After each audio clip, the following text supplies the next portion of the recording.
Thank you, Bhante. Another question. Dear Bhante, on the 4 foundations of mindfulness, is it right that one needs to practice only one of the foundations? And from one foundation, we can observe all the 5 aggregates. Can one contemplate the 4th foundation and also see the effects of the mental volition on the body? Thank you. Right. Actually,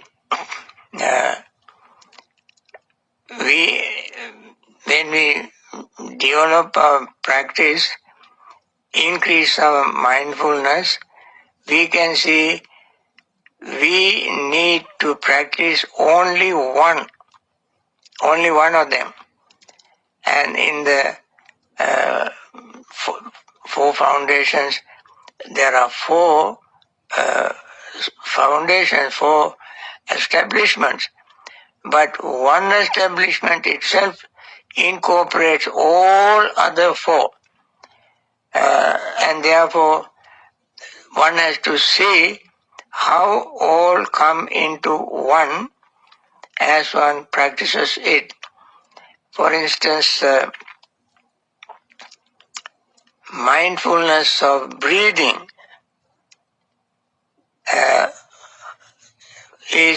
mindfulness of breathing belongs to the body. And that alone, when we practice, it spreads to other 3 as well. In Satipatthana, what you call Anapanasati Sutta, Buddha mentioned, if you practice 1, you practice 4, you practice 7, you practice 37 factors. So they become subtler and subtler and subtler, and see that they all come together as one practice. I give you an example. I think we repeated it many times in Anguttara Nikaya, when Buddha asked monks to practice mindfulness of death. Mindfulness of death. And he praised it very highly. So one day he asked monks whether they practice mindfulness of death. 6 monks gave 6 answers. One said, if I live one day all day long, I can practice it. That time is enough. And another said half a day. Another said when he went out to get his arms, and then that time he can. Other said when I go to collect alms, food, and return that week, and so forth. So finally, 2 monks said, one monk said, if I live long enough to consume one handful of food, or one, in this case they eat by hand, with hand fingers, if they take one handful of food from the bowls and put into the mouth and chew it, swallow it.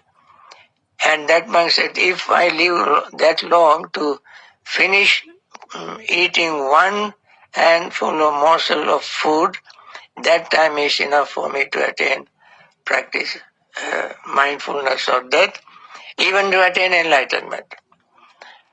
But the last monk said, Venerable Sir, if I live long enough to take one inhaling and one exhaling, only one, that time, the time that takes to inhale and exhale, that time is enough for me to practice mindfulness of death.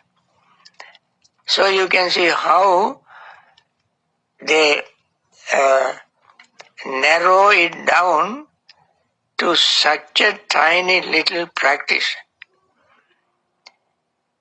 Therefore,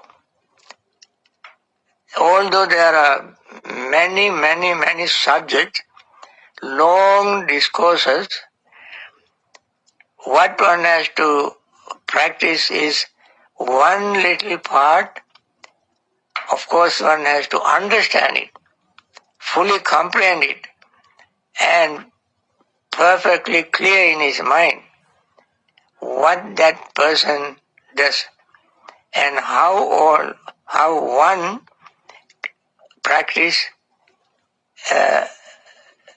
incorporate everything, pervades everything for that person to understand impermanence, unsatisfactoriness, and selflessness. These are three things one has to understand to get rid of greed, hatred, and delusion, all other defilements. And therefore, to give a brief answer is one of them is enough. Okay? Quick question. Huh? Quick question. Okay. Is it through trial and error that we find which one of the four foundations of mindfulness works best for us? Definitely. Actually, they are given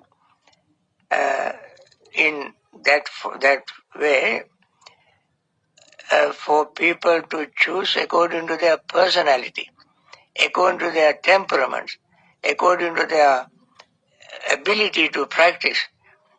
If you cannot practice one, you choose another. But always begin with the breath. Always begin with the breath. So you can move on to, some meditation teachers teach only feelings. Some meditation teachers teach only the movements. So various subjects are there for people to choose according to their personality, temperaments, understanding, skill, and so forth. Sure, you can choose one you like. Okay? Thank you, Bhante. That's it for questions. I think that's enough. I don't have any more time for this morning. And I thank you all for participating in this morning's session. It's a very wonderful thing that you come up with questions.